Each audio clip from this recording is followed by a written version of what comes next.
Hey guys, Caio here. Another episode of Stable Talks. Here I am with Rag from KAST. How's it going, man? Great. Thanks for having me on the show. Yeah, man, really excited to talk with you. Would love to hear more about you and KAST. Like first of all, we always say that any of these things that we discuss here need to be considered financial advice. So do your own research, never follow our recommendations, and that's it. Like first of all, Rag, I would love to hear why did you come up with that idea of KAST and what you did before? Yeah, so let me start with what I did before, right? Before Cast, I was running the Asia business for Circle. I set it up here from Singapore, and got helped get the regulatory license. I was the CEO for the entity, the regulated entity in Singapore. So I've been in stablecoins for around 4 years. Circle, for those who don't know, is the company that issues USDC. I think most would know, but let me explain that clearly. And what I really saw was that stablecoins were going mainstream and it was no longer just for trading. And there was a lot of people around the world that wanted to use it, both for payments, but also for a banking alternative. But at the same time, when you go to use stablecoins, the experience is quite messy. You have to use a wallet address. You have to use something that's really set up more for trading.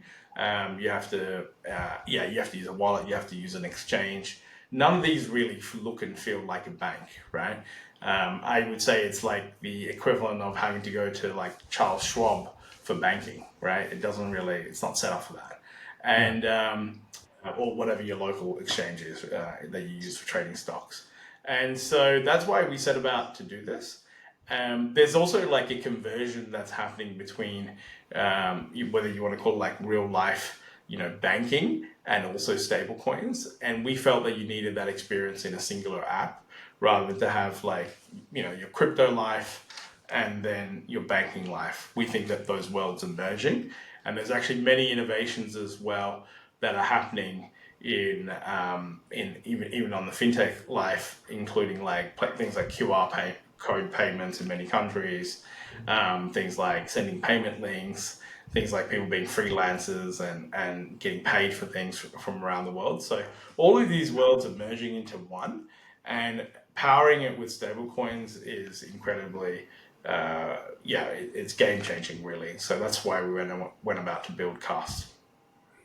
Yeah, sounds great, man. And I must say that I'm a heavy user of the product. I have been in talks with some of the members of CAST recently, and I just been sharing that I literally moved with my girlfriend recently, and a lot of things that I bought for my new house was using the CAST card. So it was pretty funny to literally see like not all this kind of digital money, this fake money in a sense that people thought in the past are now literally being used to purchase things for my house. So yeah, I think these both worlds are converging more and more. And this year, especially with this whole movement of the hype of the stable coins, and of course, there's a noise, but also a lot of things happening in real life, like you guys are doing. I'm pretty excited of what's to come. Recently, this whole, let's say, stablecoin cards or stablecoin banking has been like growing a lot. We see a lot of projects in the space, a lot of companies raising money to build this kind of offerings. So I'd love to hear your perspective, like uh, which you think are the main like selling points and killer advantages of Cast? What you guys are doing to differentiate yourselves, and what is like the main vision of what you guys are building? Yeah, so I think the first thing is that we want to create a simple user experience and be available to many countries all over the world. And so that's sort of like our version one, right? And so that's what gets the users in because they're like, wow, this is so simple to sign up, so simple to use the card. We have a high quality card product. The card looks really nice. It's a nice metal card. It also has high acceptance rates, all over the world, and so people just like the user experience first, and that's what they come for. But I think what would differentiate us, because ultimately, like that helps, but that's not a differentiator. What would differentiate us is just how much we're investing into building a global, what we call in fintech like an on-off ramp network. So essentially, like you'll be able to sign up from hopefully over 150 countries. You'll be able to send money via virtual accounts or by Swift or through local payment methods to nearly anywhere in the world. And so really it becomes like a true alternative to a bank, not just a card, not just a platform where you load up stablecoins and you spend them on a card. This becomes like a true banking alternative where you're mixing stablecoins and fiat all in one. And then hopefully we'll also add other things in the future that will enable you, people such as like freelancers, to be able to use it, to be able to send payment links, use QR code payment. We're also planning to build out a business version as well, so that when you start a company, you'll be able to first, instead of opening a bank account, you can open a KAST account and you'll be able to run your whole company from there as well. So these are some of the things that we're building. I think for the people who are in crypto, we're also investing very heavily in terms of our on-chain infrastructure as well. And so we're looking further out as to how do we become much more of an on-chain bank. This includes potentially releasing our own tokenized deposit stablecoin as well, or two, like one stablecoin and one that is yield-bearing backed by treasuries. And then I think the next thing also, which will be really interesting for us, is the all the way to, like we're looking at creating a stablecoin wallet. We're looking at creating a stablecoin swap protocol so that you can bring any stablecoin, take out any stablecoin, and we think that's really useful for a lot of people. And then eventually we're also looking at building our own consumer payments L2 so that people will have a new way to do payments. But you have to build a lot of features into that consumer payments L2. It's not currently like blockchains are pretty good, but they're not like there's a lot of features that you need, such as like authorizations, reversals, etc., to make them useful for payments, and also just things like whitelisting, making them really simple. You'll be able to use a phone number or some sort of like very shortcut method to be able to pay people. All these things, some of the things are on blockchains, but they're not fully there yet. And so that's what we look to build in the future as well. Yeah, sounds bullish. Sounds bullish. And I think that you mentioned some really interesting things, right? When it comes to the use cases that you mentioned, like freelancers, for instance, in Brazil, especially, we have been seeing a surge of these global accounts for focusing on remote workers. So we have a lot of developers, Brazilian developers that work for companies all across the world and now looking to alternatives to receive money and the salaries in a much more efficient way. So I think this could be something pretty interesting, especially for like emerging markets where I have a lot of remote workers, especially after the pandemic, right? Um, Another thing that is really interesting too, yield-bearing assets. So, embedded stablecoin yield, I think will be one of the main killer apps, especially for consumers in the next years slash months. And of course, from a business side, when you think about treasury management too, right? So yeah, I think that a lot of the things that you mentioned across different use cases and verticals will already, of course, have a huge amount of adoption and traction in the next phase of the market. And thinking about use cases and verticals, I'm curious, like, if you can share a little about where are your users located? Like, I know that you guys have users all across the world, but is there a specific country or region that you have more presence? And in each of these locations, is there a difference between of the average amount of money that a user spends or the use cases that you have been seeing? So curious to hear like the distribution of your cohorts. Yeah, absolutely. I sound like I'm talking to a VC now. At least the kind of questions they ask me. So I would say that like our biggest markets where we're seeing is Latin America is quite big, the Middle East is quite big, and of course the US will be very big for us. We just opened in the US as well. And so these are sort of like the big three markets. And then here in Asia, we're opening up more access across Asia as well. And originally I'm based in Singapore, even though I travel the world quite a lot. And so this is sort of like where we started off as well. And we see a lot of opportunity in the Asian markets too. But this is sort of like, the common markets where we see it. But the way that you can think about us is a little bit different because we're not really like competing with products in the local market. There is obviously other products which are like hyper localized and for the local market, and that's fine. Like we're not trying to compete against those ones. What we're really providing is a US dollar banking style experience for people who live in LATAM or the Middle East or Asia, and they normally would have gone to somewhere like Singapore or Hong Kong or UAE, maybe the US. Maybe for people in Brazil, they may have gone to like Spain or Portugal, and they would have opened a bank account there because they needed a bank account overseas, because there's the challenges with their banking, or they needed like a banking environment which is more open, where it's very easy to receive money from Swift, that you could be able to run a business or you'd be able to run a freelance sort of operation, right?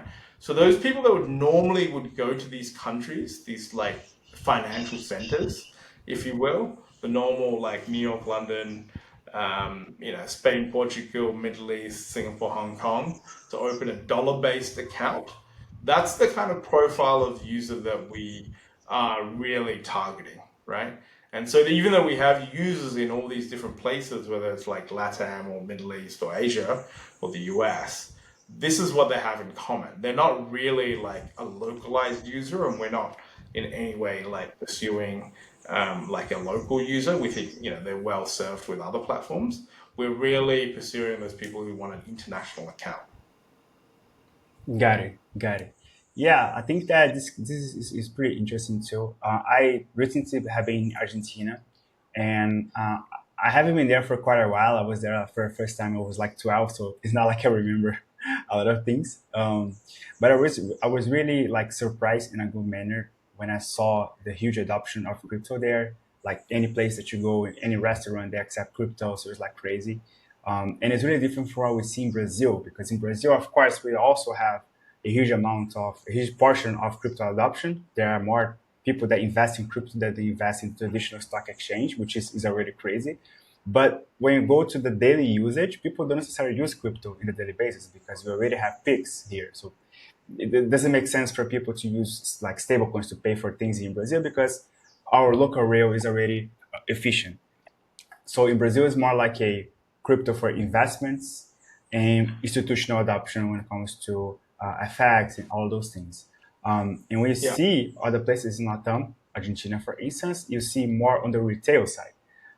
So I think like, although of course we share a lot of similar things like inflation, our currency is not that strong, but it's Yeah. really different, right, from each of these countries.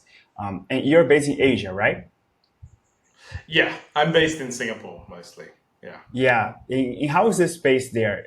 Of course, Singapore has been like a financial center for quite a while now. But curious to hear your thoughts on the differences between the Asian and the Latin markets. So what you see is that when we look across the world, especially when it comes to stablecoins, where we see adoption is like I would say three different things. The firstly is where there's like crypto trading adoption. Places like the US and Europe and places like Singapore, Hong Kong, Japan, Korea, there's a lot of crypto users, and UAE as well. And so these people, are trading crypto, they're moving money between crypto and stable coins, and then they want some sort of like banking style experience or a card to be able to spend the crypto or stable coins, right? So that's the first type of user. I'd say like the crypto trading type of user, right? And then there's a second type of user that lives in countries where they've been essentially like messed around by the government with really bad inflation. So this would include places like Argentina, which you saw, but also places like maybe Turkey. There's quite many parts of Africa and probably many other parts of LATAM as well. Luckily in Brazil, like your currency is going down a little bit, but it's still pretty stable, all things considered. So yeah, yeah. So you see that as well, and then I think the third thing that you see, which I see in common, is just countries that have a lot of dollars incoming, right? And so this is also very common. So a place like Brazil is a big exporter of commodities, right? And so there's a lot of companies and people getting dollars from outside from the exports you're doing. This is also the same thing for places like Japan and Korea and Singapore and Hong Kong and the UAE. there's a lot of dollars flowing through these economies. And so what's happened is that stablecoins have become an alternative to dollar-based banking. And so these people, there's a lot of people with stablecoins as a result that they may be using for trade or they may be using for, for other reasons as well. So this is what you see in common. Like if there's a country that has a lot of exports which are marked in dollars, then they become, they're essentially places where they have a lot of stable coins and you get a lot of users as a result. Yeah, yeah, 100%. And I think that how long have you been based in Asia, by the way? I mean, I grew up in Australia and I've been in Singapore for like 12 years, so quite a long time.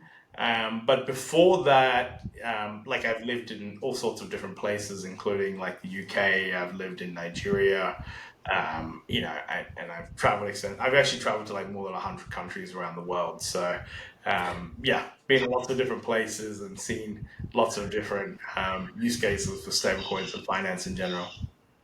Yeah, and how is your perspective on, of course, the whole market is now maturing more and more. We see the US now pushing forward with regulation initiatives. Brazil, which is one of the main markets here in Latam, is now pushing in regulation too. We have two main important things going on here. The first one is the VASP regulation. So, considering what you want to do in the Brazilian space, in Brazilian market, you need to choose one of the three categories, either being an exchange or intermediary or custodian. So this is something really important for any digital assets startup that wants to do business in Brazil. And also, which in our case, as the stablecoin based companies, stablecoin FX, which is something that in Brazil, although we have a huge adoption, which is like crazy, the central bank is still trying to figure it out how to deal with that. So curious on your thoughts, like how are you been seeing the evolution of the regulation worldwide, and if you can share your thoughts on which are if you can call it like the best practices. Yeah, I mean, look, I when I started at Circle, there was no stablecoin legislation anywhere in the world, right? And there wasn't much in the way of even digital asset, uh, regulation. And then over the last 4 years, that's sort of changed quite a lot. I think the digital asset regulation came in first, and places like Singapore, had a lot of clarity. Like Singapore was really quite far ahead. And then different places, including places like Japan, and then Singapore, and now Europe, and obviously Brazil's doing a great job as well. Had really a lot more clarity around what's a stable coin. I think some of the best practices that I see is just like how is a stablecoin backed, right? Like I think when the government's one of the risks is the fact that it's called stable coin, right? Because implied in that is that people expect it to be stable and pretty much no risk at all. And the only way you can do that is to make sure it's backed one for one with really solid assets, ideally like treasury backed assets, because then like that's the closest you can get to like almost no risk, right? Because it's government backed effectively. And so for me, I think that is the best practice of like backing it with treasuries 100% one for one. And then there's a whole bunch of other things as well, including the stablecoin should be like bankruptcy remote in case something happens to the issuer, and a whole bunch of other things as well. But this is the simple basics. We could keep going on and on. I mean, like I also believe that stablecoin issuers need to earn interest. Some countries don't allow interest. And so, that's, I don't think, realistic because the stablecoin issuer needs to make money.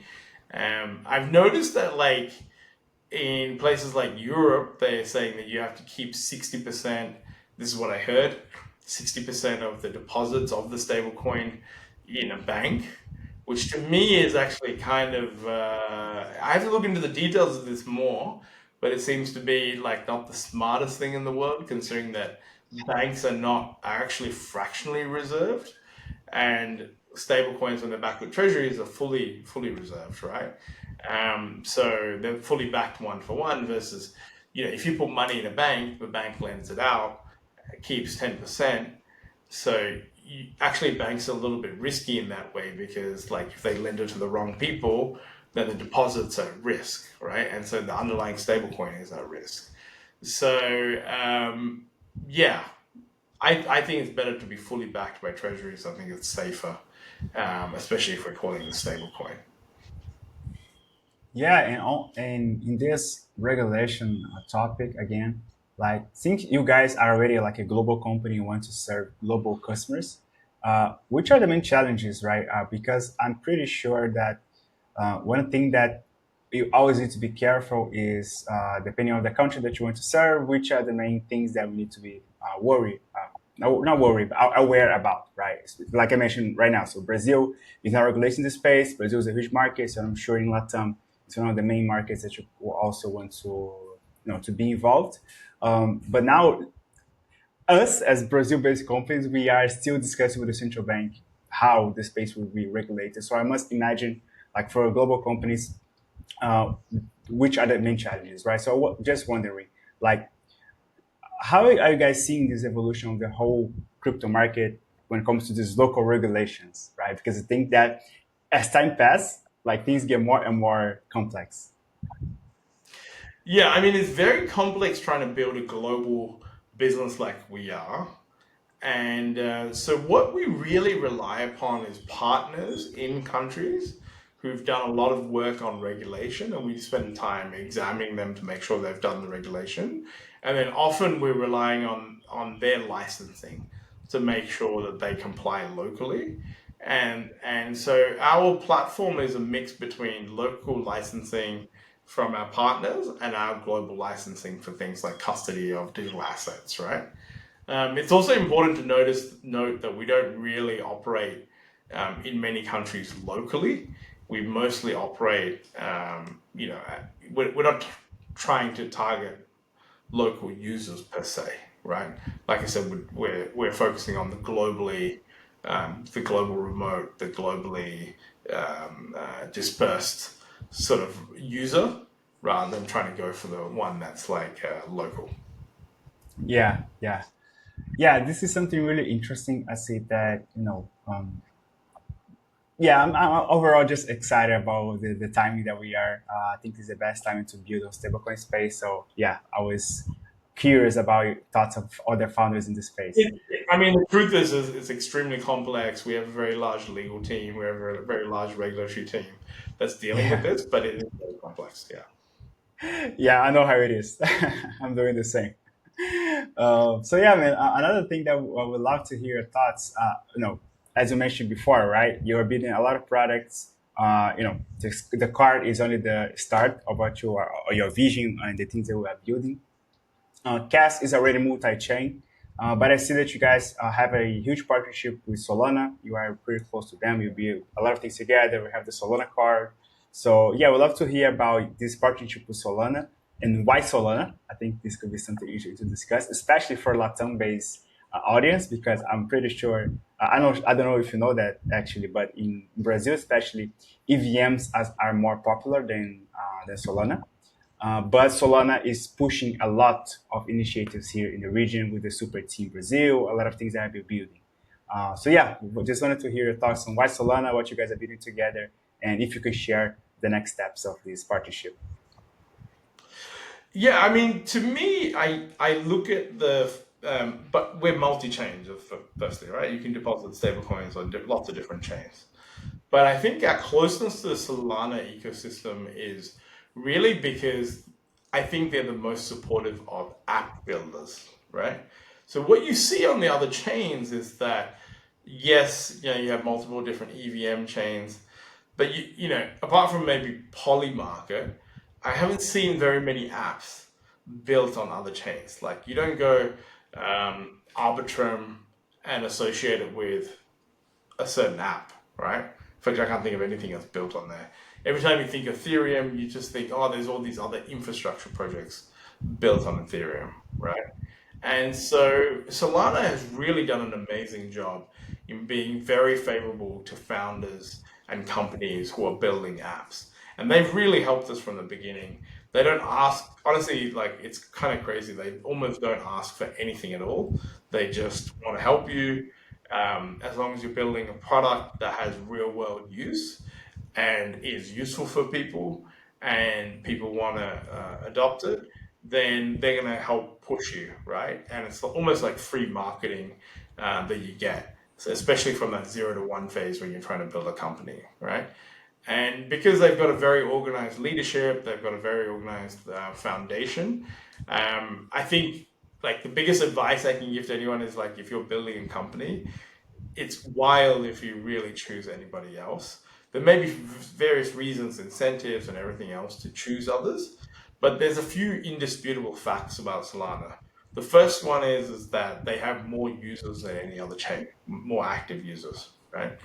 And so that just means that you have a big user base from day one, like for whatever you launch, right? The second thing also is that from a liquidity point of view, in terms of how much there is in stable coins, obviously Ethereum is number one and Tron is number two. Tron is obviously very big in the emerging market. Ethereum has been there the longest, but Solana is number three now. And has gone from about $2 to $3 billion in stablecoins to like over 12 billion today. Has probably had the largest growth by percentage of anybody. And what you see is that there's a lot of liquidity and a lot of activity that's happening. You've noticed that a lot of the dexes on Solana, ones such as like Jupiter, but there's others as well. Even whether you like it or not, like a lot of meme coins in Solana, done through Pump.Fun. There's just a lot of users there, right? And so if you bring something that's useful, it's a great place to be because there's people there ready to go to use your product, right? And so for me, that those facts are indisputable, makes it a no-brainer to launch on them. The bonus is that they've just got an amazing foundation that is very founder-friendly, is very app-friendly, and really will boost your product, in a really great way. And so that's why I would recommend it. Obviously, we believe in it already, but we recommend it for a lot of app builders as well, in particular. Yeah, this is I totally agree. I'm actually a huge Solana user. I'm also the things that I do in crypto are all Solana. And this is funny because back in 2021, 2022, when I did first, starting really involved in the market, of course it was all about EVMs, right? Mostly Ethereum back then with the NFTs and all of that craziness back then with the DeFi summer.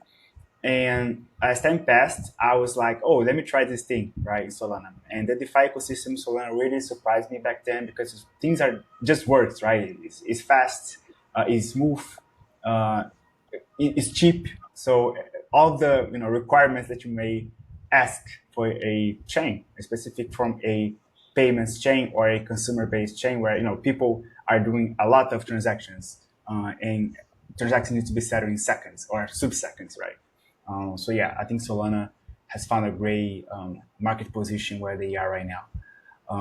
And thinking about this, let's say, type of business that you are building now, of course, you said that in the future you guys want to expand to also offer business accounts. But now thinking about like a consumer app perspective and considering the fact that you were in Circle before, like which are the main differences and challenges of building a consumer app and comparing with a infrastructure company, which was Circle, which essentially is like a API driven, all of the different things that you needed to worry about. Once again, another question that VCs ask me all the time. So the scariest thing about building a consumer-based company is that customer acquisition can be really expensive if you don't have product market fit. You can spend a lot of time trying to acquire customers. It can be a very expensive process, right? And so this is the reason why a lot of people don't build consumer apps. They go and think, okay, I'll build an API-based company, then others can come and build the consumer app on top of me, or I build a B2B app.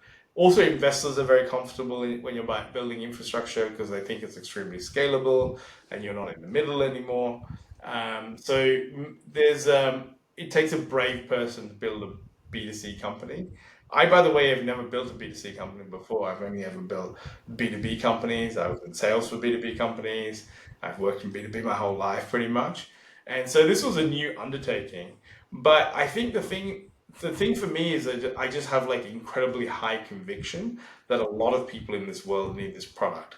And so like if you have a product that has a lot of similar products and the only way you're going to acquire a user is through smart marketing because the user already has 10 other options, then it becomes very, very difficult. But if you can acquire a user because you're building a product that a lot of people need but they don't have today, it actually becomes a lot easier to acquire users because they're just like, wow, oh my god, I've been waiting all my life for this. And so that's what we're setting out to do, just build an amazing product that people love because they desperately want it. And then the customer acquisition becomes a lot easier because every time they get it, they just tell other people. It's like there's a natural growth because it's just so much better a product than everything else. And we don't stand still. We continuously try to make it better and better and more useful.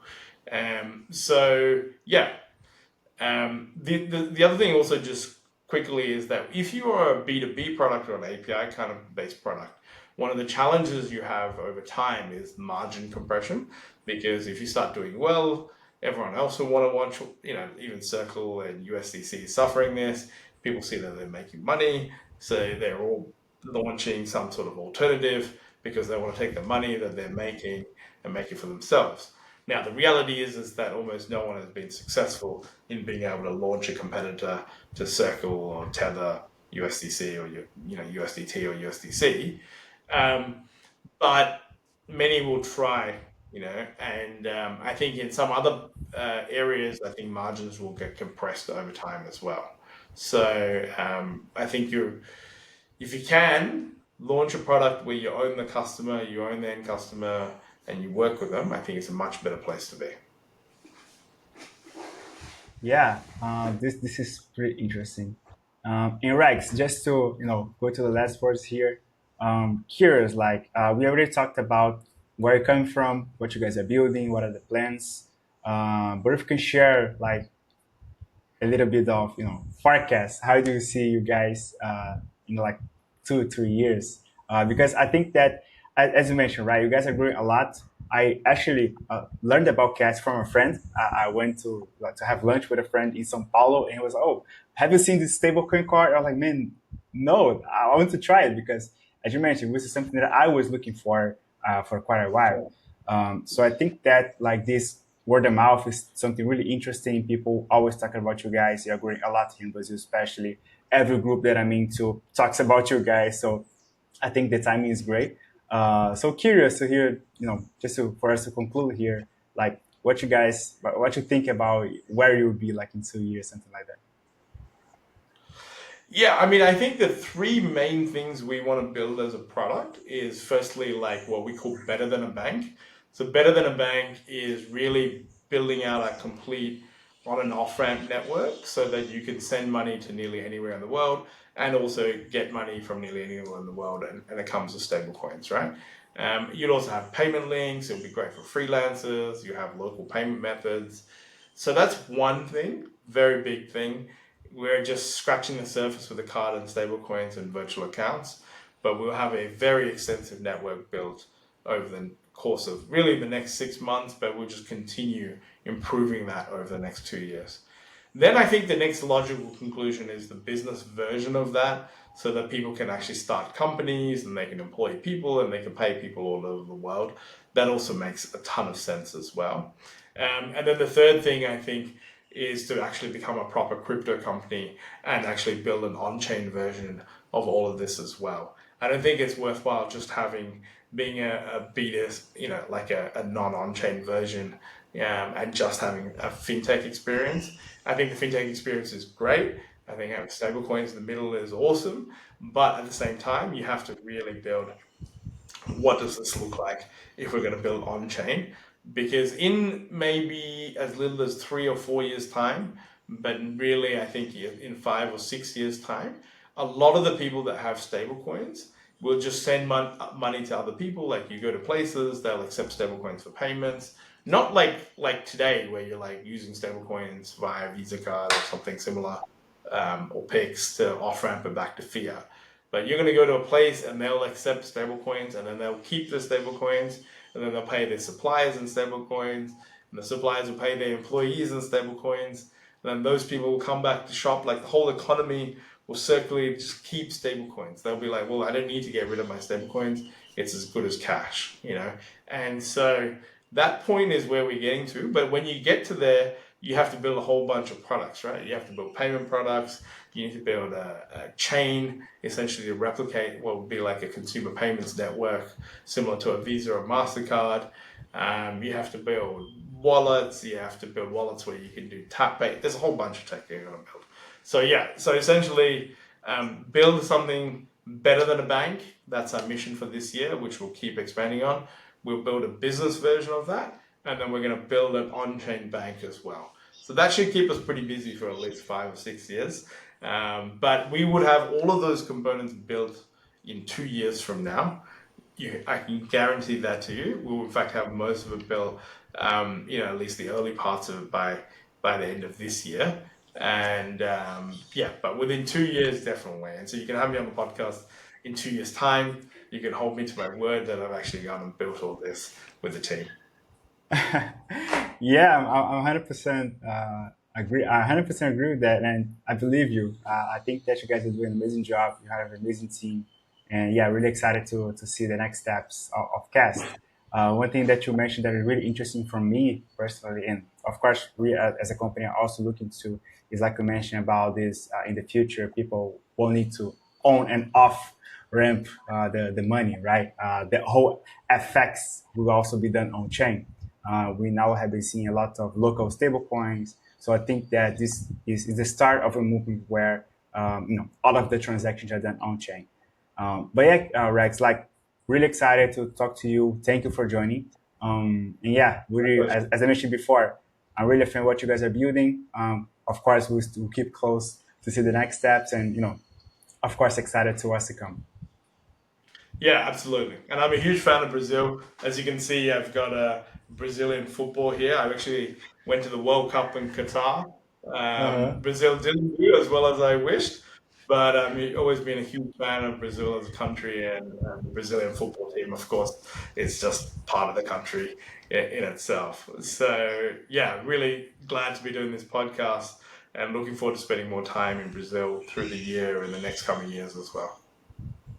It's nice. So thanks, guys. Thanks for joining in this new episode. Another episode is coming soon. See ya. Bye bye. See ya.